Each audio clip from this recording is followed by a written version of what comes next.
नमस्कार। पंजाबी साहित्य की बात करें तो यह भारतीय उपमहाद्वीप की समृद्ध सांस्कृतिक विरासत में प्रमुख स्थान रखता है। इसकी जड़ें लोक जीवन, आध्यात्मिकता, वीरता, प्रेम और सामाजिक यथार्थ में गहराई से जुड़ी हुई हैं। जम्मू व कश्मीर में अगर पंजाबी साहित्य की बात करें तो यहाँ के बहुत से साहित्यकारों ने न केवल राष्ट्रीय स्तर पर बल्कि अंतर्राष्ट्रीय स्तर पर भी नाम कमाया और क्षेत्र का नाम भी रोशन किया। अस्तित्व के आज के अंक में आपकी मुलाकात करवाते हैं एक प्रमुख पंजाबी साहित्यकार सरदार भुपिंदर पारस जी से। पारस सर, आपका एक्सेक्टिव स्टूडेंट बहुत बहुत स्वागत है। स्वागत है जी, बहुत बहुत स्वागत है जी, बहुत बहुत स्वागत है जी। ਤੁਹਾਡਾ भी। आपको पंजाबी साहित्य की तरफ रुझान कैसे हुआ? आमतौर पर सरदारों का रुझान तो होता ही है पंजाबी भाषा की तरफ, क्योंकि मदर टंग है, लेकिन पंजाबी साहित्य की तरफ आपको रुझान कैसे पैदा हुआ? बेसिकली बात यह है कि जब हम बहुत छोटे होते थे तो हम रेडियो पे ये सुनते थे पंजाबी प्रोग्राम। अच्छा, पंजाबी प्रोग्राम। हाँ, बहुत सारे प्रोग्राम सुनते थे। उसमें एक हमारे जो कश्मीर से ताल्लुक़ रखते थे। बेसिकली हम मतलब कश्मीर से हूँ, त्राल से हूँ। तो यो हम प्रोग्राम देखते थे। अजीत सिंह मस्ताना जी वो गज़ल अपनी पढ़ रहे थे। प्रेम सिंह जी अपना कोई कलाम सुना रहे थे। सेवा सिंह या डॉक्टर गुरचरण सिंह गुलशन। तो ये प्रोग्राम हफ्तावारी होता था पंजाबी का। तो इसको सुनते सुनते तो और कुछ लिखने का भी ऐसा ही शौक हो गया। तो आस्ता फिर हमने बाद में बीएससी करने के बाद फिर पंजाबी को एक इलेक्टिव सब्जेक्ट मैंने रखा।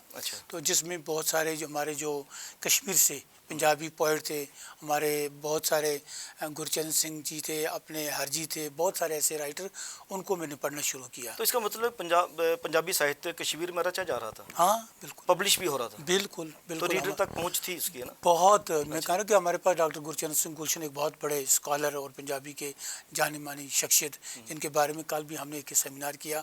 प्रोफेसर प्रेम सिंह, प्रोफेसर सेवा सिंह, आर.एस. बाली बारामूला से, जिन्होंने 12 नावल लिखे हैं, और ठाकर सिंह जख्मी हमारे त्राल के, जहाँ का मैं जम्पल हूँ, तो उन्होंने भी अच्छी गज़ल लिखी है, पोइट्री की है, शायरी की है, और उन्होंने कश्मीरी में भी शायरी की, दौद कौल, और बाल साहित्य भी लिखा उन्होंने। तो इस तरह से बहुत सारे, जोगिंदर सिंह शान, डॉक्टर मोहन सिंह शांत, इन लोगों की किताबें पढ़ते थे, और उनकी किताबें जो थी वो वहाँ यूनिवर्सिटी में सिलेबस में लगी हुई थी, डॉक्टर मोहन सिंह शांत की।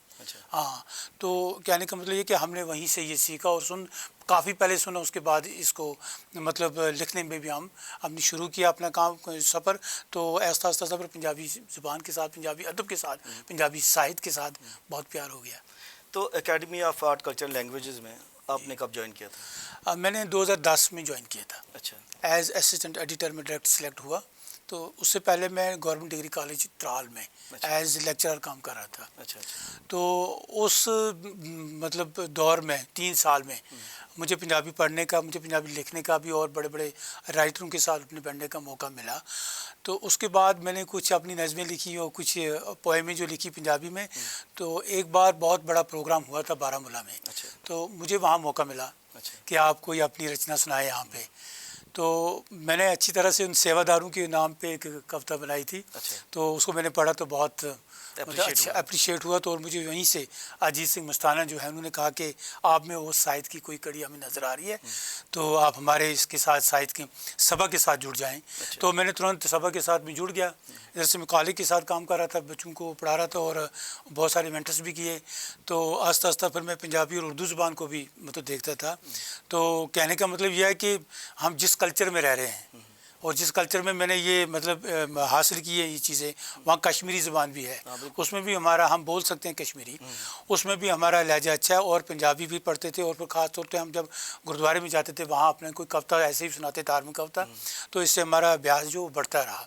तो फिर उन्होंने मेरे को मतलब बहुत मौका दिया कि आप हमारी संस्था के साथ जुड़ें। फिर मैंने साहित्य, जम्मू कश्मीर का पंजाबी साहित्य का इतिहास, वो 3 वॉल्यूम्स ने डॉक्टर गुरचरण सिंह गुलशन और डॉक्टर सूदन साहब जम्मू वाले ने पहली जिल्द को इकट्ठे किया था। तुरंत उनकी फिर मौत होगी। उसके बाद डॉक्टर गुरचरण सिंह गुलशन ने अगली 2 जिल्दें, नंबर 2 और नंबर 3 वॉल्यूम, उसने अकेले ही कंपाइल किया और एकेडमी ने वो छापा।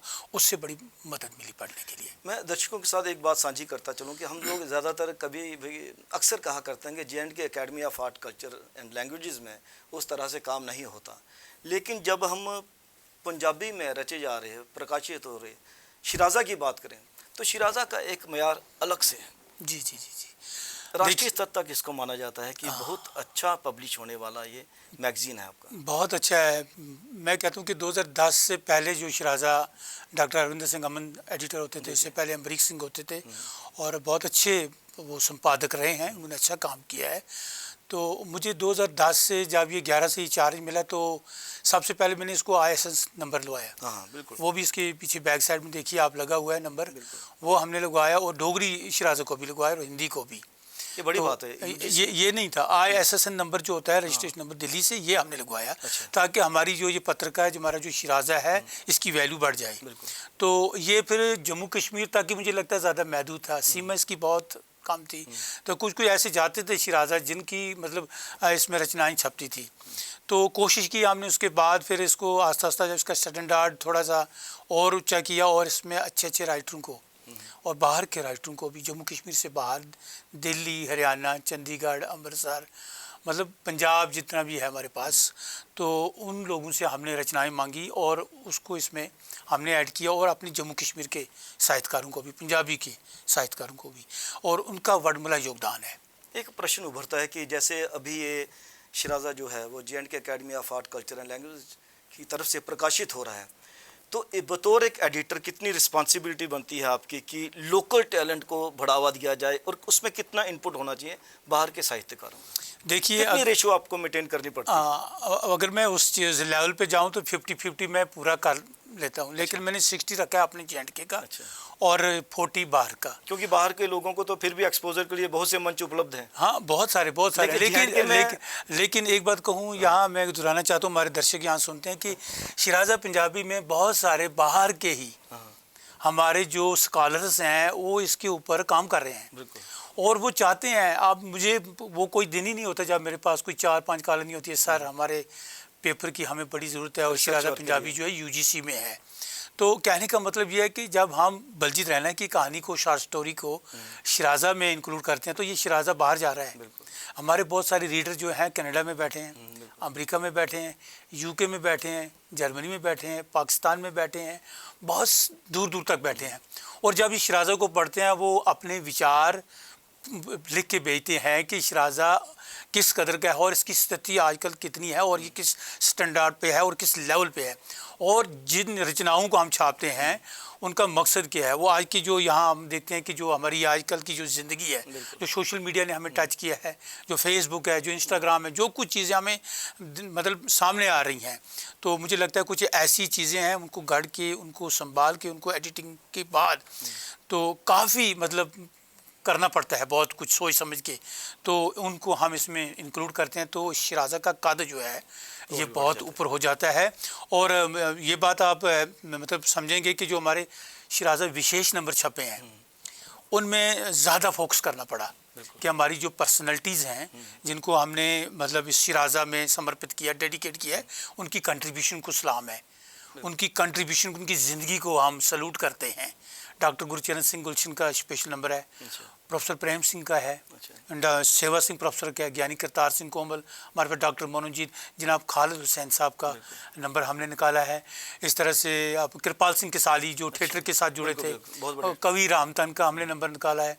मेरी संपादना के अंडर टाइटल 30 शराजा विशेष नंबर छपे हैं, 30, और एक से एक बढ़कर सुमेर सिंह मुस्ताना, हाँ मतलब नज़्मों का दीवाना अगर हम कह लें, सर मतलब बहुत टैलेंट है इधर, अभी भी है ज़िंदा। तो हम कोशिश कर रहे हैं कि इसी तरह से हमारी जो नवी पीढ़ी है, जो हमारी नई जनरेशन है, उनको भी हमने शराजा के साथ जोड़ा है। और आप देख सकते हैं इसमें कि जम्मू कश्मीर से और जम्मू यूनिवर्सिटी से जितने स्कॉलर हैं उनके 2 पेपर, 1 पेपर हर इशू में हम इसको इंक्लूड करते हैं ताकि हमारे बच्चों को बाहर पढ़ा जाए।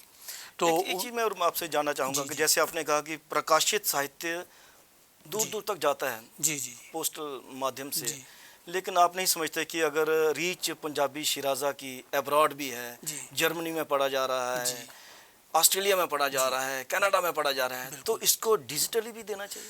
हमें देखो जो डिजिटल आप देंगे तो उसी वक्त पहुंच जाएगा उनके पास। डिजिटली उसी की बात में बात कर रहा हूँ। सॉफ्ट कॉपी उनके पास पहुंच जाती है। अच्छा। हाँ, मेरा ग्रुप है, उस ग्रुप में डाल देता हूँ, उनको काफ़ी PDF? पहुँच जाती है PDF। तो एकेडमी की वेबसाइट नहीं होनी चाहिए कि वहाँ पे हमारी ये- वेबसाइट भी आ रही है। और ये हमने पहले कश्मीर यूनिवर्सिटी के साथ ही हमारी, तो वहाँ कुछ थोड़ा सा ये हुआ, तो मुझे लगता है कि कुछ टाइम के बाद हमारी अपनी सेपरेट वेबसाइट आ रही है। और इससे पहले जो हमारी कश्मीर यूनिवर्सिटी के साथ ही, उस पर हमारी ये शराजा अवेलेबल हैं। अच्छा। हाँ, हमारे साडा साहित्य डोगरी, आप हर ज़बान का, अच्छा। डोगरी में भी काम बड़ा अच्छा हुआ। रतन बसोत्रा ने बहुत अच्छा काम किया है। ये सारी वेबसाइट पे अवेलेबल है शिराज़ा के वो जहाँ तक हमारे साथ उनका ये था, तो वहाँ तक हम सीखते कि पिछले 2025 तक, 2023 से लेकर 25 एंडिंग तक, तो वो अवेलेबल है। अच्छा। हाँ, वेबसाइट पे कश्मीर यूनिवर्सिटी की वेबसाइट हमारी इकट्ठी थी, उधर हमारा ये मतलब अवेलेबल है मटेरियल। और मैंने दिया भी है, लिंक मैंने भेजी है। वो वहाँ से भी पढ़ लेते हैं आराम से। तो अच्छी उनकी राय है कि, और ये मुझे लगता है कि आने वाले और वक्त में, तो मुझे लगता है इसकी और तरक्की के लिए और बेहतरी के लिए मैंने एक ग्रुप पंजाब में जोड़ा है। अच्छा। हमारे कम से कम ये बात तो होगी जो कंट्रीब्यूट कर रहे हैं, और जो हमारे रीडर हैं, रीडर्स का रीडरशिप हमारी ज़्यादा होगी है। कम से कम 200-250 हमारे रीडर हैं जो पंजाब में बैठे हैं, और जो ग्रुप में डाल के इसको पढ़ते हैं, और इसकी सॉफ्ट कॉपी उनको जा रही है। तो कहने का मतलब ये है कि हमारा शिराज़ा जो है बड़ा रिच है, और इसको बहुत मतलब लोग पढ़ रहे हैं, पसंद कर रहे हैं। और इसके अंदर जो छप रहा है साहित्य हमारे जम्मू कश्मीर का भी, उसके ऊपर भी मतलब बात हो रही है। क्योंकि आप इसके संपादक हैं, तो बहुत सा टाइम आपको देना पड़ता है दूसरे राइटर्स की रचनाओं को लेने के लिए, एडिट करने के लिए, उसको प्रेस में देने के लिए।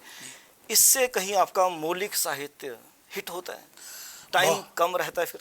बहुत होता है सर। एक्चुअली मेरा ना एक, मेरे पास और भी आपके पास इतना वक्त रहता है एडिशनल लिखने के लिए? आपने बहुत अच्छा खूबसूरत सवाल पूछा। मेरे पास ना और भी एडिशनल चार्जेस हैं। अच्छा। मैं ऐसे मतलब PIO भी मेरे पास है, अच्छा। पब्लिकेशन ऑफिसर जम्मू भी मेरे पास है, और नोडल अफसर ग्रीवेंस SLG साहब का वो भी मेरे पास है। और भी बहुत सारी मतलब ऐसे हैं जो मैं इसको देखता हूँ, इस साहित्य को, इनका जो साहित्य आता है मेरे पास, जो भी रचनाएं आती हैं, मैं ऑलरेडी इसको पहले पढ़ चुका होता हूँ। लेकिन आपका मन करता है कि मेरे पास थोड़ा टाइम होना चाहिए, तो मैं भी कुछ और रचूं, हाँ, ज़्यादा बिल्कुल, रचूं, बिल्कुल इसमें एक्स्ट्रा करूँ और कुछ। तो जैसे मुझे मिलता है कि ये साहित्य, जो लिटरेचर आ रहा है, और आधुनिक आज का जो अजोग का जो साहित्य आज का लिख रहा है, जो आज मॉडर्नाइजेशन है, आज किस तरह का साहित्य आ रहा है हमारे पास, और बच्चों को चाहिए क्या, हमारे यंग जनरेशन के लिए क्या चाहिए, और साहित्यकार जो है हमारे वो क्या दे रहे हैं। तो मुझे लगता है जिनका मैं पढ़ रहा हूँ, जिनका मैंने पढ़ भी चुका हूँ, और जो उनकी फ्रेश रचनाएँ मेरे पास आती हैं, मैं पहले उसकी स्टडी कर लेता हूँ। तो लेट तक आवर्स तक मैं ये काम घर जाके ही करता हूँ बहुत, क्योंकि ऑफिस में ये काम नहीं हो सकते हैं। तो कहने का मतलब है कि बहुत अच्छी मौलिक रचनाएं जो हमारी आती हैं, उनको मैं अच्छी तरह से पढ़ के, और टाइम मेरे पास मिल जाता है इसको कवर करने का। नहीं, मैं ये पूछ रहा था कि जैसे आपने शुरुआत की कविता लिखने से, जी जी जी, तो उसके बाद आपने बहुत सारी ट्रांसलेशंस भी की हैं, क्योंकि सरदार भूपिंदर पारस जी ने काफ़ी लैंग्वेजेस से पंजाबी भाषा में ट्रांसलेशंस भी की हैं। जी जी। तो वह वक्त मिल पाता है अपना साहित्य रचने के लिए? हाँ, उसके लिए मैं टाइम, मेरे पास थोड़ा सा टाइम बच जाता है। जैसे मैंने डॉक्टर अग्निशेखर की हिंदी की किताब जवाहर टनल अवार्डी बुक, अच्छा, हाँ, उसको मैंने पंजाबी में किया। अच्छा। हाँ, वो हमारी एडवाइजरी सब कमेटी पंजाबी बनी थी, उन्होंने मुझे ये प्रोजेक्ट दिया। अच्छा। तो मैंने 6 महीने में उसको कवर किया। अभी तक आपकी कितनी किताबें प्रकाशित हो चुकी हैं? मेरी पर्सनल किताबें नहीं है एक्चुअली, कविताएं मेरी आबरू में छपी हैं। अच्छा अच्छा। हाँ, जैल में भी छपी हैं, केसर महकम में भी छपी हैं, जो छोटे छोटे ये हमारी संस्थाओं के जो लिटरेचर निकलते हैं। ट्रांसलेशन जो है वागे वाली लकीर, अच्छा, वो पंजाबी का एक बहुत अच्छा एक, मैं कह रहा हूँ कि वो क्रिटिक था एक, उसमें कोई ऐसी सिचुएशन थी जो बॉर्डर लाइन पे जाके टकराती है, वो पंजाबी में लिखी थी उसने। उसको मैंने यशपाल ने, हम दोनों ने डोगरी में किया है उसको अनुवाद।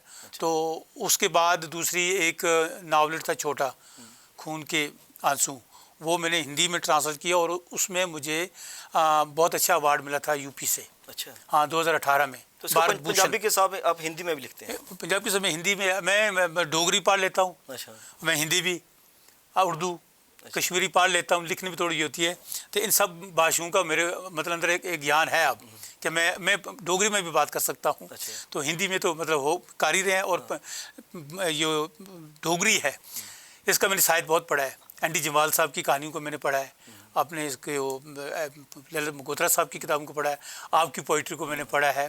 बहुत सारे ऐसे जो नामवर डोगरी के स्तंभ हैं उनको मैंने पढ़ा। तो जो ये ट्रांसलेशन का काम है, बहुत मतलब मैं कहता हूँ कि इससे बड़ी अमीरी हो जाती है। कितना ज़रूरी है कि रीजनल लिटरेचर को अलग अलग भाषाओं में ट्रांसलेट करना? बहुत ज़रूरी है। देखो एक क्या बात होती है, जो हमारी अपनी भाषा मान लो पंजाबी को अगर मैंने हिंदी में ट्रांसलेट किया तो जो हिंदी में इसके शब्द वहाँ गए, वो भाषा जो हिंदी है वो अमीर हो गई, चेंज ऑफ वर्ड्स भी वर्ड है, चेंज ऑफ वर्ड्स होगी। vocabulary, लेकिन उसको मतलब ट्रांसलेशन करने, अनुवाद करने से पहले जो लेखक कर रहा है उसको दोनों भाषाओं का ज्ञान होना चाहिए, पंजाबी का भी और हिंदी का भी, पंजाबी का भी और डोगरी का भी। डोगरी के ऐसे शब्द हैं जो पंजाबी में जब आते हैं तो उनको फ्रेश करना पड़ता है। इस तरह से कश्मीरी लैंग्वेज है, उर्दू है। तो कहने का मतलब जब आदान प्रदान हो जाता है और वो व्यक्ति और वो लेखक और वो स्कॉलर जब दोनों भाषाओं का ज्ञान रखता हो तो वो अगर ट्रांसलेट करता है तो उसकी ट्रांसलेशन में एक दम है। तो वो दूसरे जिस साहित्य में, जिस ओरिजिनल से और के जिसमें करता है वो शायद अमीर हो जाता है। क्यों होता है अमीर? क्योंकि उसको पढ़ने में बड़ा स्वाद आता है और शब्दों का आदान प्रदान होता है और शब्द आपस में मिक्स हो जाते हैं और कई शब्द आपस में एक्सचेंज हो जाते हैं। कई बार ऐसा कहा जाता है ना कि जो ट्रांसलेटर है वो ओरिजिनल से भी ऊपर चला जाता है। हाँ, हो भी जाता है ऐसा दिखने को मिला है, लेकिन है कि इसके लिए भी अपनी सीमा है। एक और भी एक बहस का मुद्दा है कि जैसे ट्रांसलेटर कहते हैं कि हमें भी एक ओरिजिनल राइटर की तरह लिया जाना चाहिए, क्योंकि हम ट्रांसलेशन तो कर रहे हैं लेकिन हम सिर्फ भाव पकड़ रहे हैं, हम गूगल ट्रांसलेशन तो कर नहीं रहे कि वर्ड टू वर्ड। तो वो जो नई ट्रांसलेटेड वर्क आता है वो अपने में ओरिजिनल वर्क भी है। बिल्कुल बिल्कुल बिल्कुल। देखो अब ये देखते हैं कि हमारा स्कॉलर कैसा है, क्या उसको दूसरी ज़बान का ज्ञान है। अगर मान लो आप डोगरी के हैं तो डोगरी में आप हिंदी में जा रहे हैं तो आपको पहले डोगरी का अगर पूरा ज्ञान है तो आपको उसमें भी ज्ञान होना चाहिए। आप ऐसे कोई शब्द हैं जिनको आप उसमें उसकी लय को रखना चाहते हैं, बराबर उसकी लेवल को पूरा रखना चाहते हैं, ताकि आपके एक शब्द से पूरा सेंटेंस ख़राब ना हो जाए और वो सिचुएशन ना बदल जाए। तो मुझे लगता है देखो कविता में अगर हम ट्रांसलेशन करते हैं तो बड़ी बहुत मतलब औखा है, मुश्किल है। पंजाबी में मैंने अग्निशेखर की जो किताब की जिसको मैंने ट्रांसलेट किया उसमें मतलब बहुत सारी ऐसी कविता में विस्थापित की बात है। उसमें जब जवाहर टनल से निकल के आते हैं वो लोग 90 में, तो उसमें ऐसी कविताएं हैं जो जड़ से उनको पढ़ना पड़ा, उनको 2-3 बार मतलब रिवीजन करना पड़ा, और जहाँ ज़रूरत पड़ी किसी स्कॉलर से बात करने की, डिस्कस करने की, तो वो मैंने किया। तो इसी तरह से एक सीमा है ट्रांसलेशन की भी। आपका सवाल बहुत अच्छा रहा कि कोई आउटसाइडर भी हो जाते हैं कि हम इसको और भी ज़्यादा कुछ पॉलिश करें, ऐसा नहीं है। हाँ, लेकिन जो जिनके पास ज्ञान है वो इसको समझ सकते हैं आसानी से और इसको ट्रांसलेट कर सकते हैं, और विदाउट गूगल की हेल्प से भी। हाँ, लेकिन ज्ञान होना चाहिए। जम्मू व कश्मीर में पंजाबी साहित्य की क्या स्थिति है? जैसे आप कह रहे हैं कि अब्रॉड तक भी साहित्य जा रहा है, जी जी। उसके साथ ही पंजाबी को भी क्या रीडरशिप की समस्या है? लीडरशिप की समस्या है, वो है। मैं ये कहना चाहूँगा सर आपसे कि जो हमारी संस्थाएं हैं, जो हमारी ऑर्गेनाइजेशंस हैं, वो मतलब जम्मू की अगर पंजाबी लेखक सभा की बात करें तो बहुत बढ़िया लेखक सब है और उसमें अच्छे अच्छे राइटरों ने काम किया है। रेगुलर काम भी हो रहा है। रेगुलर काम भी हो रहा है। तो बलजीत राणा जी आजकल उसके प्रेसिडेंट हैं, प्रधान हैं। तो उनकी कोशिश है कि हम इसको ऊपर किसी लेवल पे ले जाएं, तो कोशिश कर रहे हैं वो। तो जितनी करनी चाहिए नहीं हो रही है। इस तरह से हमारी पंजाबी लेखक सभा आरसपुरा भी है, तो मुझे लगता है कि उनसे भी अभी इतना काम नहीं हो पा रहा है, लेकिन कोशिश कर रहे हैं। अगर ये सारी संस्थाएं मिल के, हमारी जम्मू कश्मीर पंजाबी साहित्य सभा आपको पता है बड़ी रजिस्टर्ड है। उसमें जब कमल कश्मीरी होते थे प्रधान, जब सागर साहब होते थे, खाल हुसैन भी एक टर्न दे चुके हैं, अजीत सिंह मुस्ताना, डॉक्टर गुरचरण सिंह गुलशन। तो उस वक्त का अगर म्यार देखेंगे तो मुझे लगता है कि एन डी जिम्वाल साहब एक कॉन्फ्रेंस में गए थे। तो उन्होंने कहा कि मुझे तो सबसे बढ़िया साहित्य अकेडमी से भी बहुत बढ़िया लगी है ये पंजाबी साहित्य सभा का। डेडिकेशन बहुत ज़्यादा, बड़ी डेडिकेशन थी और उसमें अच्छे अच्छे लोग थे और उन्होंने अपनी ज़िंदगी दी है। तो इतना टाइम आज कोई खर्च नहीं पा रहा है, कोई अपना टाइम नहीं दे रहा है, क्योंकि बहुत सारी और भी चीज़ें हैं। तो मुझे लगता है कि जो स्थिति है आजकल की जम्मू कश्मीर पंजाबी साहित्य की, वो बरकरार है, ठीक है। मतलब हर आप देखते हैं कि हर हफ्ते हमारी एक नई किताब आ जाती है ना, पोइट्री में आती है, प्रोज़ में आती है, कहानी में है, नावल आ रहे हैं हमारे पास। तो ऐसी चीज़ें अगर लिखते रहेंगे, हमारे साथ जुड़ते रहेंगे और आपस में काम करते रहेंगे, टीम वर्क होगा, तो स्थिति में कोई इस तरह का कोई मतलब मुझे लगता है कि नहीं आएगी और आगे बढ़ेंगे। तो कोशिश यही है कि हम इसको इसी स्टैंडर्ड के और ऊपर ले जाएं, ताकि हमारे जम्मू कश्मीर का पंजाबी साहित्य दुनिया में इसी तरह से पढ़ा जाए और इसके ऊपर चर्चा होनी चाहिए। आप J&K academy of art culture and languages में पंजाबी के एडिटर हैं जी। तो अकेडमी किस हद तक भाषा को प्रमोट कर सकती है? उसके लिए क्या इनिशिएटिव लिए जाने चाहिए? देखिए सर, इसमें और क्या इनिशिएटिव ले रही है अकेडमी? ले रही है हमारे पास ना सर। देखिए आप देख भी रहे हैं फेसबुक पे, और हमारे जो प्रोग्राम हो रहे हैं, अभी राष्ट्रपति पत्र के हमारे कवि सम्मेलन हुए, और मुझे लगता है अगर मैं पंजाबी की बात ही, मैं टोटलिटी की बात करता हूँ सब भाषाओं को लेकर, हमारे सचिव हरविंदर कौर JKS, उनके पास अब बहुत मुझे लगता है कि काफ़ी वो हमें मतलब डायरेक्शंस दे रहे हैं कि हर एडिटर अपनी सेक्शन का अपनी ज़बान के लिए, अपनी विरासत के लिए, अपने कल्चर के लिए काम करें। उसके लिए स्कीमें भी हमारे पास हैं। अभी भी हमारे को एक स्कीम आई है कि हमने हायर सेकेंडरी स्कूल्स में प्रोग्राम करने हैं। अच्छा। हाँ, कल्चर को प्रोमोट करने के लिए, और हर डिस्ट्रिक्ट में जितने हायर सेकेंडरी जहाँ ये भाषाएँ पढ़ी जाती हैं, कोशिश है कि सबको हम कवर करें। उसके लिए CS साहब ने एक मीटिंग ली है, तो वो स्कीम पास हो चुकी है, तो इम्प्लीमेंट भी जल्दी हो रही है। उसके बाद हमारा शिराजा जो निकल रहा है, और कई सेक्शन थोड़ा सा स्लो में हैं, तो लेकिन मैडम की डायरेक्शन ये है कि इसको स्पीड अप करें आप। तो अब ये देखते हैं कि एडिटर किस लेवल का है, किस तरीके, कितना काम, कितना वो अपना टाइम दे रहा है इसको। तो मुझे लगता है कि हमारा जो पंजाबी शिराजा ये जनवरी-फरवरी एंडिंग तक कंप्लीट है, प्रेस में है, बस से आने वाला है। 2023-24 का हमारा साडा साहित्य जो है वो मुलाकात अंक, हाँ, तो वो ओके है, वो भी प्रेस में है। और 2025 का मैंने निकाला है शॉर्ट स्टोरी। आज की जो पंजाबी में शॉर्ट स्टोरी लिखी जा रही है, उसमें नए चेहरे भी, हमने नई कलमों को भी रखा है। तो हमारा इनिशिएटिव ये है कि हमें काम, अगर सरकार हमें काम दे रही है, हम काम करें, मिलजुल कर काम करें। और मुझे लगता है इतना काम करने को है कि हमारे पास टाइम नहीं बच सकता। तो कोशिश कर रहे हैं हम कि डोगरी साहित्य का भी प्रमोशन होती रहे, हिंदी का भी, जितने भी सेक्शंस हमारे पास हैं, 8 भाषाओं को एकेडमी देख रही है, और उनकी प्रिजर्वेशन भी है, और कल्चर को भी साथ लेके काम कर रही है, आर्ट थिएटर को भी लेके काम, बहुत सारी स्कीमें हैं। तो आपने देखो कि मैंने पंजाबी में कम से कम 55 प्रोग्राम किए एक साल में, 55। इस तरह से डोगरी में भी हमारा एक वो चल रहा है मीर दातर, एक बहुत अच्छी स्कीम है, और बड़ा अच्छा रूटीन में है वो। और हमारी वो कैलेंडर एक्टिविटी में वो मतलब एक आइटम है कि हर महीने एक भाषा का हमारा जो स्थापित और बहुत चर्चित नामवर राइटर है, उसको आप रूबरू करवाएं, उससे सीखें, उससे मतलब बातें, उससे आप अपनी साहित्यिक रचनाओं के बारे में पूछें, और नौजवान बच्चों के साथ जोड़ें इनको कि उन्होंने क्या कुछ दिया हमारे को। तो इस तरह से एकेडमी की पूरी कोशिश है सर कि एकेडमी कहीं से भी पीछे नहीं है। हाँ, इसमें राइटरों का भी मुझे लगता है कि इस मंच से मुझे कहना चाहिए, उनको भी सेक्शंस के साथ मिलजुल के बैठना चाहिए, काम करना चाहिए, और एडवाइस देनी चाहिए कि और नए प्रोजेक्ट्स हैं वो भी हम करें।